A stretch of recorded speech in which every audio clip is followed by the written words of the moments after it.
So this is episode 2, but technically 1 of Soundcheck. But we'll see what domains are free, essentially. And if you already listened to this, then you've already done the hard bit and you found it. So well done to you. I'd like to introduce who we have in the shed today. It's Big Love Geoff. People are laughing because that's the joke. Is actually known as Button Mushroom Geoff. And Lawrence of Arabia Wayne. And I am Louis. By the way, we got some very good response on the last one. Oh, excellent response. Yeah, Celine Dion actually dropped me a note. Did she? Yeah. What was it? Congratulating us on such a wonderful performance. She'll be listening again this week. Did it say... I should be name dropping every week. Was it an anagram for Football United? No. Celebrities do listen in. I just thought I'd let you know that. Is that a new title of a podcast you've got going on? Yeah, that's... Celebrities do listen in. Yeah, I love... Thank you. You're going to have to learn to keep up. Although last one we did a good one. We had a good wet last one. Oh, yeah. I heard. Yeah. And tonight, we have started off drinking. We're drinking a London IPA. It's called Anytime IPA. A 4.7. A little tropical bite notes to it. Very refreshing, very crisp. Very nice. Very good. So I like that one. If Anytime Meantime, London IPA would like to send us some free gifts, anytime. preferably some more of this IPA, not a baseball cap. No, would you like a flake with that? Sorry? Would you like a flake with that? You meant to pour it like that. Yeah, well, technically, that's No. how you meant to pour it. Releases all the gases and it brings out the flavour, but apparently. No. Louis told us this last time It we were did. here. Yeah. And I tried checked it out. Not that I disbelieved him, because it sounded like I'd heard it somewhere before. So I checked it out and it's true. Just had a quick look on It just takes... Lycos.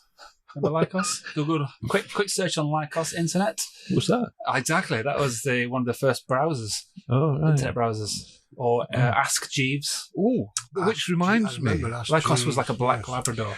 which reminds me, a subject we could touch on, since you mentioned dates. Oh, good. What happened? Bears. What happened on the 1st of June, 1999? 1st of June, 1999. And do we think it was a good or a bad thing? I'm guessing it's musical. Yeah. 1st of June, 1999. Well, my first... They stopped doing top at pops or something like that. No, They do we stopped not? doing No. No, I think Pan's people might have packed in that year, but no. the Sunday. Sorry? The Sunday thing that they used to do, the top 40. That's what. No, that's Top Up 2, that thing. Yeah. No, it's a bit more important than that, musically. It was a game changer. It's never recovered from it. Did it need to recover? Was it the best thing that ever happened to it? This is the question I'm posing. The end of Noel's house party. Ah, there you go. There you go. No, Mr. Blobby at number 1. it was. Hold on. Can we get a clue? I was just kidding enough. Well, not really. A game changer in the music industry. But that could be old. Oh, wait. Was it Napster? Correct. Correct. Napster. Napster was launched on the 1st of June 1999. Yeah. Subsequently, it's been a game changer. It completely changed the way we use music, listen to music, carry music, import, download, sideways, and every other way. Well, if it wasn't for that, we wouldn't have streaming today. Although, then again, maybe we would. It's probably would have done, but it was the start of it. It's more of like whether the internet at the time the internet wasn't good enough for that. But what you could do is you could download an album in 24 hours. There's a story about Napster and Shaggy. Right. Do you know Was It Me, Shaggy? Yeah. Mm-hmm. Which is actually a legal term used in court. It's known as a shaggy, as in the face of all evidence saying that you did do this. If they're still denying it, it's known as a shaggy. Really? Or wasn't me? Well, it wasn't me. Okay. It's not a joke. That's what people nickname it. It wasn't me. It wasn't me. So that song it was illegally downloaded by somebody in Hawaii on a radio show, and he played it, and people went nuts for it. Right. And he'd already I think he was struggling to get a record deal for this record that he was going to put out, and that song was going to get dropped from the album, but that song ended up being a massive hit because of illegal downloading, and then subsequent number one and chart shows. He might have had a big hit, but did he have the revenue to go with that big hit? I think it generated it, but in a backwards sort of way. Yeah. So people were getting to hear this song before it was even released, and it wasn't even meant to be on the album. But it's there's a documentary about. Apparently, the way it went, it says it done this wizardry with file sharing thing, and he said to 30 of his close friends or something like that, "Here, this is what I've done. I'll let you. You can go into this and listen to my file share, and you can listen to my music thingy, but don't tell anybody." I mean, that's like a red rag to any bull, isn't it? So that what happened? It exploded, and they all caught on with it. From 1999 to something like 2007, CD sales dropped by 57%. I think that's the number. I could be wrong, but I think somebody quoted 57%. That's a big market or a revenue for any band. Yeah. Well, yeah. But I think as a listener, it's better, but as an artist, it's worse, isn't it? Well, it depends how you're listening, because some people are really into the quality of the song. So an MP3 is poor quality; it's compressed. Streaming, I think, is a little bit better, It's a lot better. But it's not the full rich sound that you would get on a on the plus side, CD/vinyl. On the plus side, I think it's better than a vinyl. Well, there's the argument Everybody for loves accessibility, isn't there? Everybody loves it because you can just listen to any music from anywhere in the world. Yeah. Anywhere in the world. And it's how convenient is that? The downside is the people who produce that music don't get paid for it. No, but that's what I was saying. As a listener, I think it's beneficial. It's benefited the listener, but not the artist. Yeah. What it did to the market as well, though, it was a bit like when punk had its peak, 76 or 77, something like that, and they all went independent and a bit DIY with these little record labels that sprung up all over, and they were doing it themselves, making the music and not going through the big, not all of them were going through the big record labels. So what happened when they got all this downloading, people were able to do that again, form their own record label, form their own company really, and they could produce and distribute their own goods. Yeah, there's still a lot do it now, though, isn't there? Well, it is. Because of that very reason, because it became DIY again. It went from being corporate, where they were making all money. All right, they put a chunk of money up front to promote these people, but let's face it, it stands and falls on quality of the song anyway. Don't matter whether you're purple, pink, or blue. If it's a crap song, it's a crap song. But if it's a good song, it will always sell. Yeah. Well, one of the interesting things about streaming, though, is that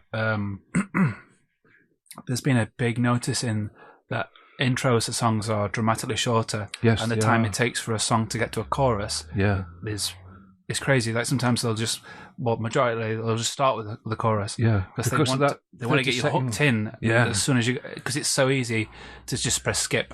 Like it's very rare that people listen to an album on Spotify.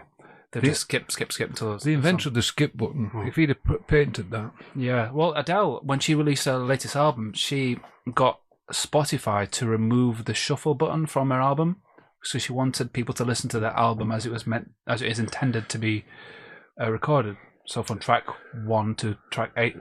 So rather than just shuffling it, which I think is good. Yeah. Why? Yeah. What's different? Well, because there's probably a concept to it. Yeah, I think it had a story to do with a divorce, so it probably went from A to B.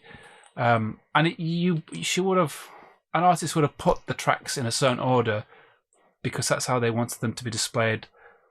I guess it's like a film. Not all films will work like Pulp Fiction, where End becomes the beginning. Yeah. You want Which it to I love. Yeah, but like time and place. But they don't always work. Yeah. If every film were like that, then they'd be boring. But when Tarantino brings one out and it's good. If it was a Cheeky Girls album, it's like, whatever, shuffle. Oh. We get it. Cheeky bum. Flatulence. Fine. Yeah. But not. Yeah. You're not wholly convinced about that, are you? No. Why? Because not every album tells a story. Well, no, they don't. That's true. So why not? I think the shuffle button's there for a reason. If you want it, you press it. Yeah. If you don't want it, you don't press it. Well. And for Adele to say, I don't want people to shuffle my album. Well, Adele. Just she all of a sudden own music? No, she doesn't. Yeah, I can see your point. She's an artist that has given her album to Spotify, and if I'd have been Spotify, I'd have said, well, if you don't want to shuffle it, we won't play it. Actually, that's a good point for a commercial break. No, Cherry. That's actually a good point you made there, because if you think about it, if you were to buy Adele's album on CD, not that anyone buys CDs anymore, but a CD player will have a shuffle button. Yeah. So you can shuffle it. You could skip it or shuffle it, or you could do what you want with it. So that really don't work. That's just being. Well, and you could always download the album, and then you. Not that I've got wrong with it, because I think she's very good. Once it's been downloaded, couldn't you? Yeah. Yeah, I get your point. She's every right to do that. Whether it works, whether it makes any difference. I just don't see the point. There's an interesting thing happening with when you were talking about artists making money. So, like, for an artist to make any money, they have to have, like, X amount of million streams. Yeah. And it's all marketing, it's all social media. Like, the amount of money that people throw behind publicising someone's image. Underground artists or up-and-coming artists that aren't signed to massive deals just can't compete. So one of the best chances that they have is to get onto a playlist. So like a themed playlist, like Car Ride or something like that, or Summer Vibes, whatever. And a lot of them, that they make money out of touring. So it in a way, it's a double whammy for the consumer, because you get to listen to all this music for a minimal price, and then what that does is, because the artist doesn't get paid that well, then it forces the artist out to tour. So they have to tour a lot, like they did back in the 60s, to make any money. So then the artist, the consumer's like, I get to see him live, I get to see him at festivals. Yeah. So they make a lot of their money out of merchandise. But what's happening is there's a lot of interest around the blockchain, as in cryptocurrency. So you can, it's going to get confusing, but if you imagine a badger with a calculator, no. So you can embed the right of your music within the blockchain digitally, and it entitles you to complete. Well, it almost gives you complete ownership of the music, and it can do away with record companies, because what's a record company there for? To get you in the studio. Most people put money up front to get you in the studio and to get a record made, but most people are using Logic Pro or Pro Tools, which you can do on your laptop, and with minimal investment, really, you can put together a decent track. So you don't need to get CDs distributors. You don't need all that sort of thing. You don't need print media. You don't need print marketing. Well, it's all social media. So I suspect that's going to have a big impact on the way that artists work in the future, and it could be the demise of big labels. Well, there's only 3 now, isn't there? Is there? Warner's, EMI, and what's Sony? Sony. Could be Sony. I think there's only 3 major players now. But the rest of them are like small independents. But the big high flyers all have their own recording studios in the basement anyway. No. Not necessarily, no. No, you get an artist that'll be signed to a label, but he wants to record at Muscle Shoals. Yeah, but there's a lot of... I bet 90% of high flyers have got their own records. Oh, got their own. Right, sorry, I thought you meant the labels got their own studio. Right, yeah. Well, possibly, yeah. Because they all gather at whoever's house in band, and they just record in the basement, because they've got all stuff there. They don't need to go to EMI anymore and record in their studios. They just do it at home. Yeah. Yeah. They'll just gather there and spend a week there, and that's it. I remember David Gray's Babylon album. Well, that was done in his bedroom, wasn't it? White Ladder, is it? Yeah, it was done in his bedroom, and that was back in the day. Like, it was 1998. Still a bit of fact checking on that. 1998, I'm going to say. But isn't it something to do when you Hey, stream Siri. it? Isn't it? When did White Ladder come out? You have to listen to, is it 30 seconds? Was released in 1998. Before artist gets paid. No. Well, yes. 30. It's 30. I think it's 30 seconds. 30 seconds, isn't it? Once you've done your 30, that's why we're going back to the point that Lou was making about the skip one, because people are skipping after 10 seconds. We don't catch them in 10 seconds, they're off. On to the next level. We do it. Everybody does it. Yeah. That's why intros are becoming shorter. Yeah, I think it's the first 30 seconds, and then it's classed as a listen, isn't it? As a listen, and that's why you get all these people. Oh yeah, I've had 300,000 hits. Well, they haven't really. They've had 300,000 people listen to 30 seconds, possibly, or 40 seconds. So that's not really a hit, is it? Not in my book. No. To have a hit, you've got to listen to the song. Always. Yeah, repeatedly. You've got to listen to it from start to finish, and then it's a listen. It's a listen then. TikTok. I don't think that's a technical term. Listen. I don't think that's how they technically say it. That's a listen.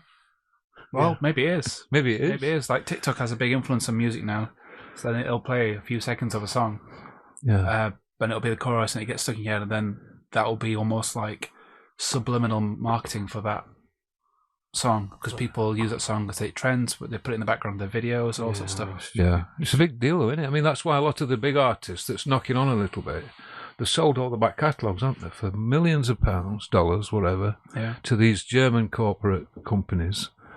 Which is, I think it's a great idea for artists. Me, you know, like who's just done it now? Dave Gilmore did it, or somebody just did it. Pink Floyd are about doing it, aren't they? Oh yeah, there might have been at the actually. moment about selling theirs. Somebody just made about 300 million. Oh, we'll say 150 million. 150 million. I think it might be Pink Floyd, because I saw a video of Roger Waters complaining, as it is very rarely does. It's not like Roger. He was I've never heard Roger Waters complain about anything. Wow. He was. Must have been a bad day. He was complaining that David Gilmore thinks that he is Pink Floyd and that he owns Pink Floyd. You know, I mean, let's not forget that Roger did leave Pink Floyd a long time ago. In 86, was it 86, 85? Yeah, he thought he was Pink Floyd, but he's not. Fair enough. Up until... But if you ask anybody, name a member of Pink Floyd, I bet 95% will say David Gilmour. Yeah. Up until the wall. Yes, it was Pink Floyd, but so was the rest of the members of the band Pink Floyd. We're not going to count the final cut, because that should never have been made, really. Like they say, by the way, which one's Pink? Yeah, Mr. Pink. And then after that, it went from Division Bell. What an album! That is a fantastic album. What an album that is! That might be my favourite Pink Floyd album. They didn't really do a bad album. It's just a superb album. Everything about it. They didn't really do a bad album, did they? No. Oh, yeah. Really, if you go through it, it's like. Did Turning Away come off that? Yeah. I think it's got Coming Back to Life, Keep Talking, What Do You Want From Me? On the Turning Away. Because we all go on about Comfortably Numb, which is a superb piece of recorded music. Excellent guitar work. But for me, the solo or end of On the Turning Away is... It's half a point behind Comfortably Numb for me. Could you give us a little taste of that? Bling. That's nice. No, it is. I think it's brilliant. I think it's really good. And it's classic Gilmore. Every note is chosen for a purpose. There's no wasted notes there. It's laboured over every phrase in every note that's on there. And he's very good at doing that. That's the way he plays. If you listen to him play other people's music, he's very jaunty. He's very... I'm not going to say struggles with it, but he's not comfortable with it. But when he's playing his own pieces, he's just the master at playing that guitar. Yeah, I'd agree. He so what is it? Comfortable in is in what is it? A minor, something like that. I don't know. But it's not a fast tempo. So it's not shredding. It's very melodic, isn't it? Yeah, it's And it's one of those that I think you can just sit in the key. I think it's pretty much pentatonic with a few bits of. It's flurries on there. It's light and shade and feel. Yeah, Light and shade. It flows along and it peaks and troughs and it's beautiful. like a roller coaster. No, It's a bit like Ronan Keating, what he was singing about. Clickety, clickety, clackety. It's not like that. Just got to ride it. No. Have you got a favourite Floyd solo? Or It's got to be comfortable in them, hasn't it? yeah, I mean we're all convinced that Comfortable Number's the best one. What would you? I don't know. I guess Would you throw one in after I that? don't think you can use it because it's so obvious. I think you have to. Well, that's why I don't have it on my Yeah. playlist on Spotify because I don't want to wear it out. I want to get bored I of like Other Than Them. I like Mother. it. Yeah, I like Sorrow. I think the opening bit to Sorrow is just unbelievable. yeah. Apparently done in a football stadium. Yeah, one take and all, wasn't it? Yeah, something like that. Yeah. What, took one take in a outside in a what it Dallas Cowboys or Something like that. Yeah, you got all Played it. amps set up. Yeah, and one take, boom. It's that opening minute and a half. This is is the just thing about it. It doesn't sound very unreal. complicated, but to get that sound it was very complicated. I can imagine it was. I bet it took longer to set up than it did to play the track. Oh yeah. I bet it took hours to get everything right. We all marvel at Led Zeppelin setting up in stairwell, setting drums up in the stairwell. Oh, how amazing is that? Well, I have to go and get Dallas Cowboys to was set up in Dallas Cowboys Stadium. Yeah. What, Headley Hall or something they did stairs in. I mean, that's just. Well, I mean, with the Pink Floyd thing, that's like pure indulgence, is it? Like, Well, yeah. I mean, to get that big sound. That's another thing that's altered. Because it is a big sound, that opening bit of Sorrow. That's is another thing massive. that's changed. They don't do that anymore, do they? No. They don't have that indulgence anymore. They don't. There isn't the money to have that indulgence anymore. No, they don't. They don't. I think there's a lot more.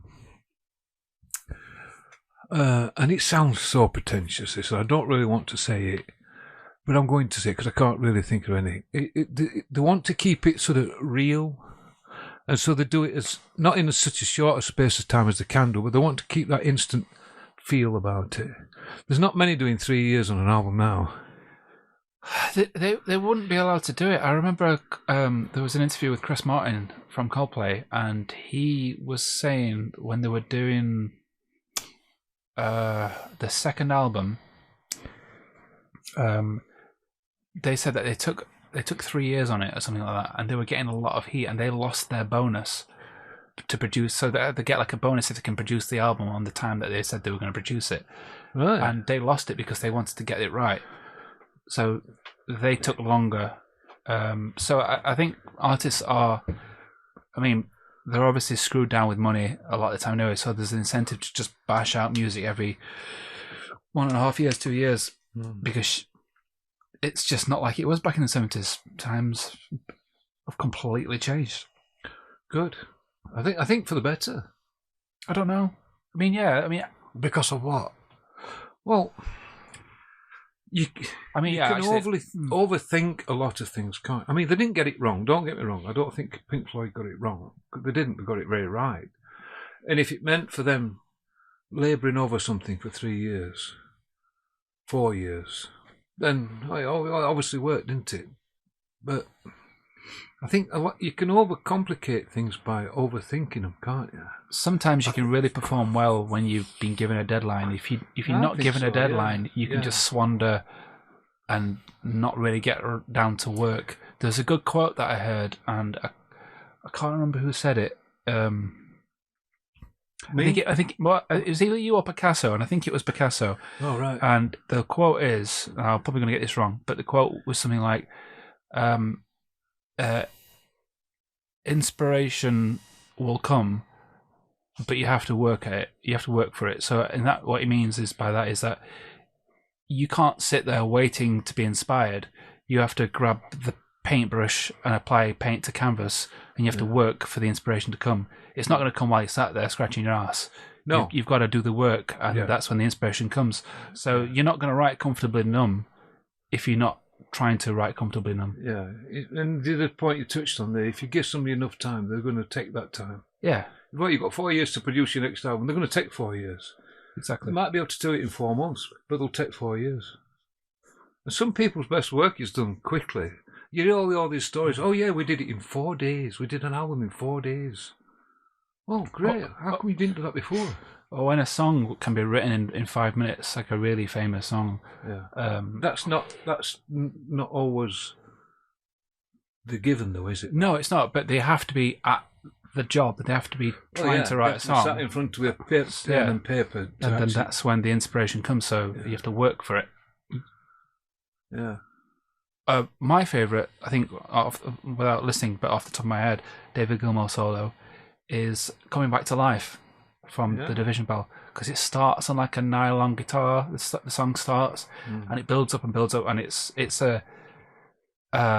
sounds like a resurgence of Coming Back to Life. Yeah, because it's a positive song. Strange enough, but like Comfortably Numb sounds brooding and sorrow, but I do like Come Back to Life.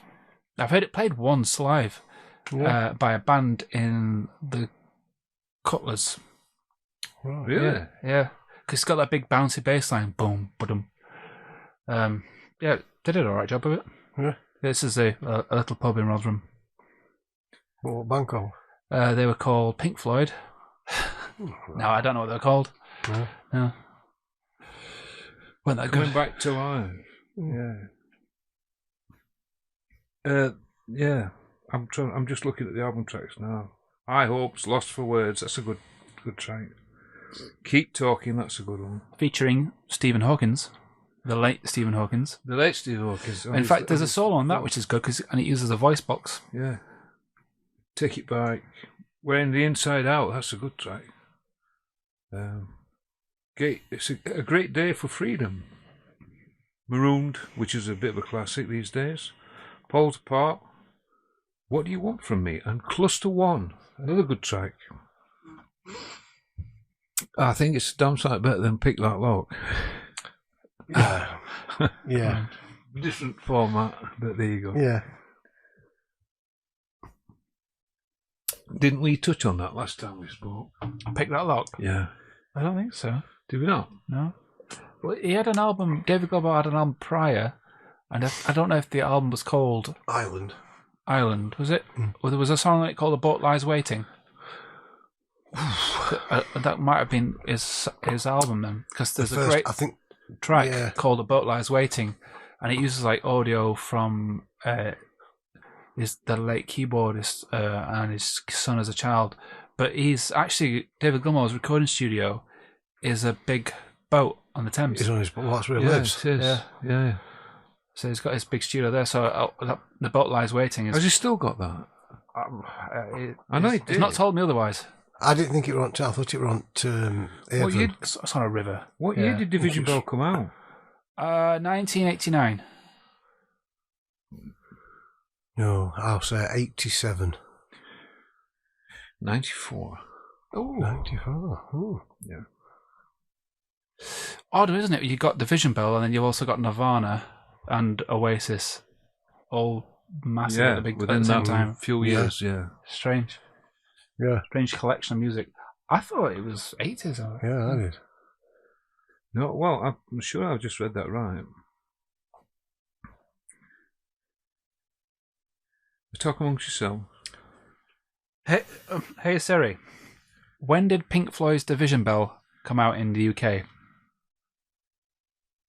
Okay, I found this on the web for when did Pink Floyd Division Bell come out in the UK. Check it out. Yeah, it's 1989. No, it's not. It's 1994. Whoa. Are you allowed to promote Siri on our podcast? There are other virtual voice assistants available. There is only one Pink Floyd. There is Alexa, there is Siri, and there's Wayne Lawrence. There's Wayne, which me. Is... Absolutely. That's one of the responses. Absolutely. Did you tell me the other week about a podcast with... see? It's like a colander. Podcast with... My brain's like a colander. A record producer's got a big beard. Oh, yeah. It's called... Broken Record. Broken Record, and it's with Rick... Rubin. Not Rick Stein. Rick Rubin. Rick Rubin, yeah. I listened to a few of them. It's quite good. Do you listen to the second one that is done with... again? I don't know. I've listened to as many... White Stripes. Oh, Jack White? Jack White, yeah. No, I've not listened to that. Very interesting. Listen to that one. Yeah. He does some pretty interesting ones. The one that I quite enjoyed was when he was talking to Andre 3000 from Outkast. Oh, right, yeah. So he had that big hit. Well, I mean, Outkast were massive, but they had that particular big hit called Hey Ya, which everyone knows. It's everyone's happy playlist song. And then it's not on mine. Well, no, it's not on mine. And then they just disappeared. And he was seen playing his clarinet in New York airport and stuff, and he just wanders around. He doesn't really want to do much. He also did that Hendrix film, which I think he played really well. I do. But the film was slated. But what's he done since? Nothing. It's got tremendous anxiety. Is it? Yeah, he finds it difficult to create music because he wants to create something new, but he finds everything he's doing is substandard and there's so much expectation on him, and he is crippled by his own success. Right. And he talks about that, and it's quite interesting and refreshing to hear somebody talk about how the success has been nothing but problems. Yeah. Like in an artistic way, rather than like, oh, I'm so famous I can't scratch my own arse. But he's got a lot to live up to, hasn't he? He's his own worst critic. He fears his own downfall. Yeah. Yeah, I get that. When you've had such a massive... I live that. I walk that every day. It's a good job you sat down. No, but we're having a good chat with Jack White, and he's a very interesting young man, Jack White. I like Jack White. I've listened to several conversations with him, and I watched that thing that he did about his pressing plant. Oh yeah, it's vinyl pressing. Yeah, he's a really switched on kid. He's really in touch with blues, loves his blues. Yeah, he does. Builds his own instruments, and he's actually he used to run an upholstery shop before. Yeah. It took you a while to warm to him, though, didn't it? It did. I weren't a big fan of White Stripes, to be fair. Yeah. I found them. No, I'm not going to use the word quirky, unusual, or strange, because I like bands like that. They're not my type of band, but I like bands like that because I think every now and again you need bands like that to just shake up that format, that environment. You need, these are different. Well, it sends you in another direction, though, doesn't it? Yeah, and you need bands like that. And I thought they were good for that. They were not always my cup of tea, but I liked it. And look what it's sprung since then. Mm-hmm. The 2-member bands, there's quite a few of them now. Yeah. That feel, that format, it's it works really well. But the kid is very interesting to listen to when he's talking about music, when he's talking about the industry, and his methods of working and his thoughts behind it. Did you know he's got his own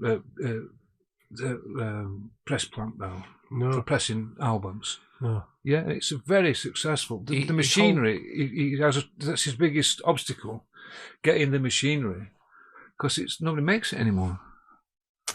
And he says he can produce between 6,000 and 8,000 albums a day, but you're going to wait 10 months to get your album. There's that much of a demand for albums. He says if he had another couple of plants, that'd be great. Another couple of press machines would be all right, but it still wouldn't be enough. Yeah. He holds the world record for the fastest. LPs and that are coming back? Oh yeah, it's way outstripping CDs. It has done for a number of years now, but it's so popular. Albums. Would you go back to them? Yeah, why not? Yeah. I know you don't do. You don't like. I'd like to own certain ones, probably. He has a booth where he broke the record for the fastest time from recording to pressing. So there's a booth where, do you know, like they used to do it back in the 50s, where they go in a little booth and they play the acoustic. Yeah, didn't he say it does his press plant? Yeah, so it did it there, and then it walked around the corner and they got it pressed, and it was like the world record, like to drive some attention around it. And he also set up a petition to encourage big labels in America to get on the back of vinyl pressing, because he's not doing it for selfish reasons. He's doing it because he loves the art of the vinyl. Yeah, And he wants more vinyl to be accessible. Yeah. Well, yeah. And I didn't know this, but there's actually like the black is the best color vinyl to have for music quality. And he was saying once in an interview that I think like yellow, it looks really cool, but it's actually not as good as like some other colors. Like it's something about the way that the plasticity of it don't sound properly, does it? Or something it's like the that. just like the plasticity of it and how I don't know. It seems to be that black sounds better. Right. Because you can get all sorts of wonderful colours and tie-dyes. And you get a lot of people that That's a lot of things, isn't it? Black sounds better. They're very up on this type of stuff with vinyl thing because they'll know the weight of an album, LP. They know the weight because the different weights of albums are different quality. I suppose it depends on how many tracks are on it. Really? Is that what it is? Yeah. Especially with Led Zeppelin. There's actually an uptake as well about there's a company in New York that are trying to do like recycled vinyl. So so the vinyl that they use is actually quite damaging to the environment because they have to create it from some chips. Isn't it? So this is more like an eco-friendly vinyl, but they're trying to get it to sound just as good, and that's the complicated bit. Right. So there's no other material that could use that.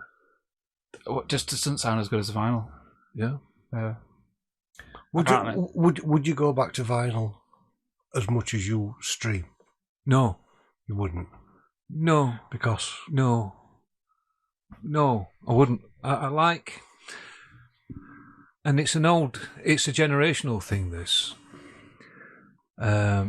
Louis' take on this might be different because he's a bit younger. A lot younger. Well, that's giving a bit. And then you get 4 years old. And then you get to people like Callum's age, who is just coming up 18, and he sees it completely different to you see it probably. We don't know what But an the LP looks generational like, thing does for it, me, Callum? it was LPs, it was vinyls, and there was something extremely tactile about holding a vinyl. I know you've heard this a million times. Holding a vinyl and reading the sleeve notes. Yeah. Well, great. Looking at cover and reading all, because you used to get the sheet Because inside it, with lyrics on, inside sleeve. That's the difference between downloading, because you've actually invested in that feeling. You've paid good money to have that piece of paper and that piece of vinyl. Yeah, but you pay for Spotify. Yeah, but you also no, you don't. look You at don't the see artwork. that. It goes out in your bank. It's just a number on a piece of paper at end of month that comes through into your Dropbox thing. But actually, physically handing over some cash or swiping your card, all right, but holding that piece of vinyl in your hand, that's an investment that you've made in that experience, I think. Yeah, I understand that, but would you go back to vinyl? Yeah, to a certain extent, I would. Because I see them now more as a dated art form almost. And I'd buy it just for the fact that I'm owning a new... I don't know. I think... Well, what would you say? Well, I think... So I love Spotify and streaming. And YouTube for live music. But I like vinyl because vinyl has its limitations, as in it's a pain in the arse to skip. You can do it, and people are very good at it. Yeah. Right? Yeah. But it encourages you to Listen. It encourages you to invest some time in an album and listen to it from beginning to end, and then you get to really appreciate the tracks. I don't think there's a lot of space in today's world for a grower. You know, if you were to listen to, let's say, The Division Bell by Pink Floyd on Spotify, I don't think that you would have allowed yourself enough time to think, I'm gonna listen to this through. I'm gonna let it grow on me. It might, like, a first ears through virgin ears, it could be like, oh, this is just pants. It's taking ages. But a vinyl makes you invest time in it Because you've actually put over that money. But You feel an obligation. Not necessarily that. No. Just I because think you you feel can't an skip as obligation easy. to. All right, I'm going to give this a good crack because I've just spent 20 quid on it. No, I don't. But I if mean, you I get want- what you're saying, but I don't. So- I think it's but human that, nature. that almost sounds like you would buy the album at 20 quid not knowing what you're going to get, just to see if you like it or not. I think it's pure laziness. If you know what you're going to get and you don't like that type of stuff, well, you're not going to buy it. No, you'd only buy it with confidence anyway. Like, yeah, well, that's what I'm saying. So what he's just said it's like you'd hear a single from it. You'd hear a single from it. You think, oh, that's a good single. I like that track. That's a good track. That. But you just buy a single, then, wouldn't you? I'm quite confident in that track. There's been a. So you won't listen to Spotify first to listen to I won't buy an artist when I weren't completely happy with them. Yeah. You know. So you won't listen to Spotify first to listen to the album, then go out and buy the album? Possibly. Why not? Possibly do that. Yeah. Hey, that's a good track. They just downloaded me the first new single off so-and-so's new album. Yeah, I quite like that. I might check out the album. It's a good way of supporting the artist because, in a way, buying their vinyl is like buying merchandise. Because what I'm saying is, I understand that. The album just because I'm buying a vinyl. I just think it might have a nice cover. It might have an interesting cover. It might just be a piece of. I just think in today's age. I think I fancy that album. I think I'll buy that. I just think in today's age that people can't be asked. So why? Because if you sat on settee. Why is Jack White, who owns a record pressing plant, why he's having to wait 10 months to have his own records pressed? Well, because there's so much demand for it. Yeah, I'm not saying there's not demand for it, but what I'm saying is, if you're sat on your settee in your room and you think, I have a swivel chair. I'll put some music on, and your LP player's on the other side of the room, and your phone's there, what you can Bluetooth to your speaker. Are you going to get up, scout for your albums, pick your album out, put it on, or are you just going to go, I get what I'll you're just saying, put that on? I get what you're saying. Bluetooth it. I think what people are doing is in today's age, people can't be asked to walk up and put an album on. Yeah, but like some people are paying for a premium experience, the premium experience of of an album. It's not like seeing, like with a film, you'd see it in 4K, or you go and see it at the cinema, or Blu-ray. I don't know if people still use Blu-ray. Or you project it onto a projector on a big screen or whatever. I think like you listen to it on Spotify, and if you enjoyed the artist or the single, then you invest in a premium experience, and that is the vinyl. And you sit there and you listen to it, and you enjoy the artwork, and that's the highest quality that you're going to get of that song. Yeah, I understand all that, but so it's like an investment as well. At the end of the week, I still think you would. I still think it's not going to be. I think there's a room for both. Oh, there is, but I think there's a room for both, and I definitely would use both. The number of albums I would buy would be limited, but what I'm saying is I would buy them just as a piece of permanent nostalgia. Yeah. If nothing else. Yeah, I get that, but I'm just thinking like it's just one of the things where you just. Don't you think it's just one of the things? I can't be asked to get up and rummage through that, and I'll just Bluetooth Spotify to me speaker. I just think it's easier. I used to really enjoy when I was a child sifting through your. I'm speaking to Big Love, my father. It's all right. I've got a therapist. Sifting through the vinyls and looking at all the artwork. So the artwork's always quite special. Like you can never really appreciate it.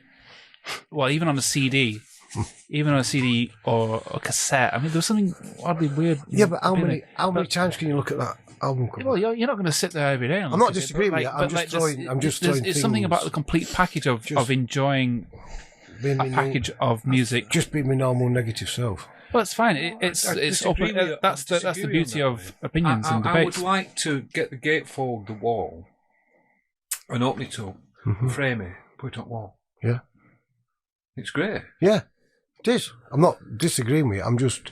No, it's fine. It's fine to disagree. Yeah. Oh, no, I'm not. But because I understand what you mean. But what I mean is Scarf. Sorry, the artist that did the wall. Was it Scarf? The artist that did the wall. The artwork. Oh, I don't know. I think it was Scarf, the cartoonist. But I get the album stuff and I get the little cool stuff because I used to like it myself. But every time you put that album on, you're not going to look at that cover. So I know what you're saying, man. I think there's room for both. Yeah, there is. Oh, absolutely, yeah. Unless you get the vinyl out of its sleeve with your eyes closed.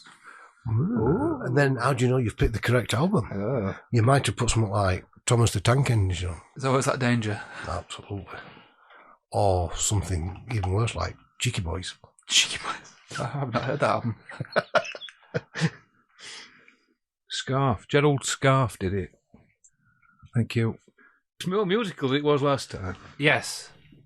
Yeah, If only you could hear last time, ladies and gentlemen. Well, Celine did say, what a mess. But also that her heart will go on, so... Yeah. Did it skip a beat? Is that Celine Dion song? I don't know, is it? Play the game, Wayne.